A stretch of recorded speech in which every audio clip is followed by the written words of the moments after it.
is here with Eddie Hearn, better known as Eddie Hearns now. I know. I like it. It's okay. Are you now part of like the Tommy Hearn? Are you going to be the Hitman now? No, my friends used to call me that because you Americans probably don't used to know. I did have a couple of amateur bouts. Okay. I was absolutely terrible, but my friends used to call me Hitman Hearn. Okay. Not because I was anything like Johnson. Don't worry about. Don't worry about calling me Hitman Hearn. Eddie Hearns is fine. All right. So we have the middleweight division, which seemingly the Zone has a chokehold on. Yeah. With the exceptions of like a Billy Joe Saunders and a guy like that, but you know he just had his whole mishaps with whatever performance-enhancing drugs. Is Danny Jacobs coming to the Zone? I know this fight's on HBO. Yeah, I mean, obviously, look, I don't want to disrespect HBO. You know, they've been very good to him, but obviously, if they're out of boxing, and you know, this is his last fight with HBO anyway. You know, we would be looking to bring him to the Zone for sure. And you know, he wants the Canelo fight. That's what he wants. And again, if you want the Canelo fight, there's only one place you can be. And you know, I saw a few people saying that. You know, they didn't like my interview last week where I said if you want to fight Canelo, you have to be with the Zone. It's not trying to be arrogant. It's just common sense. If you can't see that, it's just like, you know, if you want to fight, I don't know, Errol Spence at the moment, you've got to be with Showtime. So it's just that's how the business works. Yeah. So I think any middleweight right now should be looking at the Zone, thinking that's where I need to be. You know, Demetrius Andrade just won the WBO world title. Hopefully, Danny wins the IBF world title. And Canelo, so all 4 belts will be on the Zone. So yeah, it's interesting times, you know, and that's really the model that we've got to try and replicate across the divisions. So I've got to ask, if I'm Tom Loeffler, what is the next move for Triple G? If they wanted Murata, who lost, that was a blow for them because I think that opened up another option, and I don't think the Grant fight is necessarily the fight. What's there for Triple G at the Zone? Rematches with Jacobs? The Canelo fight, okay. You know, the Andrade fight, the Jacobs fight, all of those fights. But you know, it's not. In your opinion, you've got to understand. It's very. All these things are very sensitive. You know, and my take is that it's not a case of Golovkin, Tom Loeffler, you have to sign with me. I'm just saying that I think you should be on the Zone.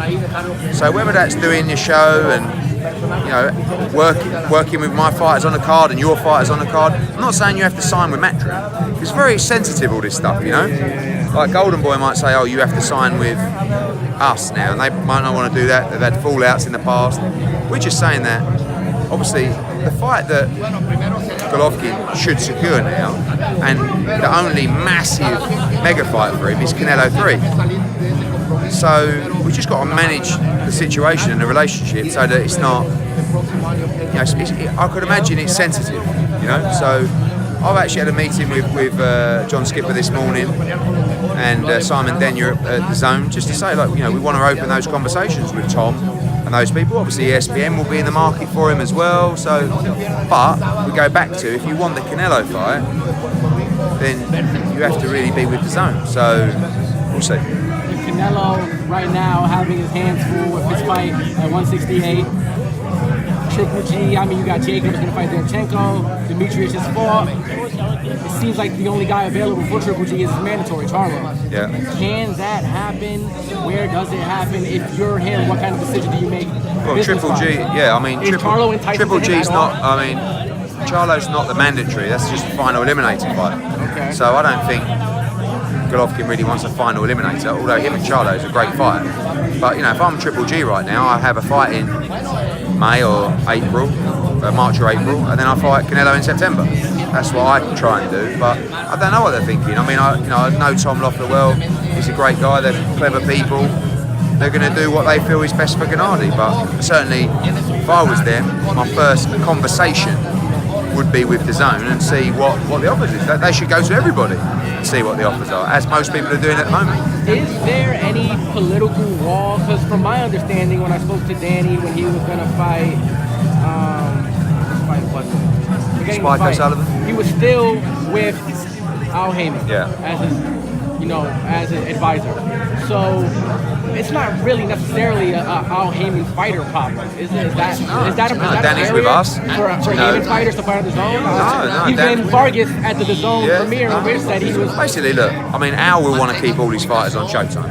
Okay. But sometimes the deal is so good, the fighter will go to Al and say, I'm taking this deal. And Vargas did it, Danny Jacobs did it, and Better Behave did it, and so like, you know, they can't and shouldn't stop you from taking a great deal. So, you know, there's no politics on that front. I think Charlo shouldn't box on DAZN. We've made him a big offer, but you know, these guys are going to do what they're going to do or what they're told. Is that one more approachable opposed to a Tank Tekken Farmer super fight at 130 where you have to go through a letter Yeah, but we have no problem going through these people. You know, people should know enough about who we're working with on the platform already to see that this is not just the Eddie Hearn Matchroom show. We've got to make great fights and great content. That's priority number one. Building the stable is also a big priority. But we have to provide great content, great fights. So that's why my approaches for Tank all go through Leonard Ellaby. I know he's got a promotional deal with Mayweather. I'm not trying to interfere with that. I'm just trying to give Tank a huge amount of money and keep him active via Mayweather. If they don't want to do that and they don't want to give him that kind of money and that kind of activity, then they're going to have to provide that for him. But you know, I've got a lot of respect for Leonard Ellaby, and I think what I've offered him is incredible. And I think we can build towards a tank farmer fight for a lot of money, much more than any other network can pay. So, and you know, this is Mayweather Promotions. This is the money team. So money has to talk with these people. You know? So can we expect something like that? Is the actual barrier the networks then? Is it Showtime? That's the problem here? I think in America, one thing that I'm finding in America is sometimes a promotional company will make a decision on a fighter based on their relationship with a network rather than what's best for that fighter. Okay. If that makes sense. So like, if I do that, I'm going to maybe affect my deal, which, you know, it shouldn't really be like that. So we'll see. I'm learning. The landscape in America is much different to the landscape in the US, UK. I know the sales pitch with DAZN right now is that it's a subscribing fee and that's it. Is the future of DAZN still? Is there ever going to be a pay-per-view DAZN ever? That's not in the strategy at all. That's just the past. That's our selling point. Yeah. No, we don't want to take that away. Yeah. You used to pay $85, $90 for Canelo. Mm-hmm. Now in December you get it for free. In the future, Golovkin fights, all these fights are just part of your monthly subscription. Wow. So essentially, with the free trial, for one Canelo pay-per-view, you're going to nearly get a whole year of value on DAZN. So I can't see, if you're a fight fan, how you can't subscribe to DAZN. And ESPN Plus. You know, I know they're a competitor, but if I'm a fight fan and I live in America, my first thing I do is, of course, is get DAZN. But I also get ESPN Plus. What was it, 80 fight nights on DAZN a year or whatever, same on ESPN? It's like, whatever it is, over 150 fight nights a year for $15 a month. I've got people in England going to me, why can't we get this? You know? So great value for fight fans, and essentially what this Canelo deal does is it kills pay-per-view. If you're getting Canelo for free in December, why would you pay $90 or $80 to watch, I don't know, Wilder Fury? The fight fans are going to go, no, you're too greedy. I'm going with the other guys. I'm paying my monthly subscription to get all this boxing content. It's a great deal for fight fans. What role now do the superstars play in this, and how much? Okay, for instance, Showtime has pretty much a hold on the welterweight division outside of Terrence Crawford, and they just got Pacquiao, and you know, pay-per-view fights. Is that something that's gonna leave the fans I think with the a sour only taste? the only chance Showtime have is to put these fighters on pay-per-view, and the numbers are going to be terrible. So, like, if you're Mikey Garcia, he's being told he's going to box on pay-per-view.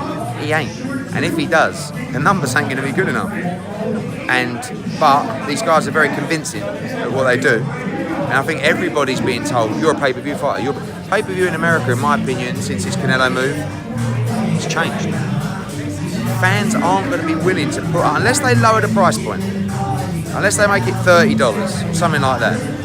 Pay-per-view's dead, in my opinion, in America. And ESPN Plus and DAZN are ensuring, actually, that pay-per-view at that price point is completely dead. I mean, they haven't put out the Fury Wilder price point yet, I don't think. For me, it has to be $30.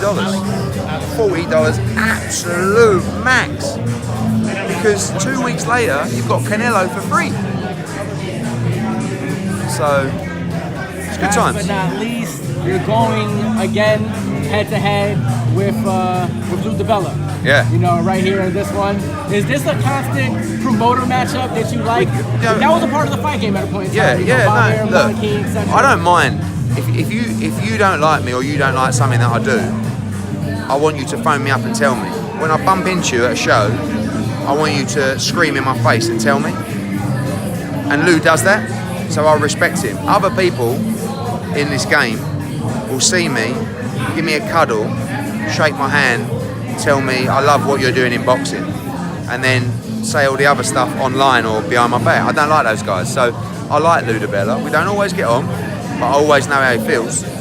We do good business together. Tevin Farmer was a great example of that. This is another one.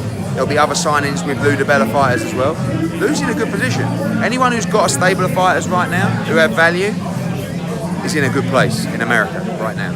Gotta ask about Kell Brook. Yeah. Obviously, there's been, you know, him and Amir Khan, that's the super fight for him, for each other. That's their super fight.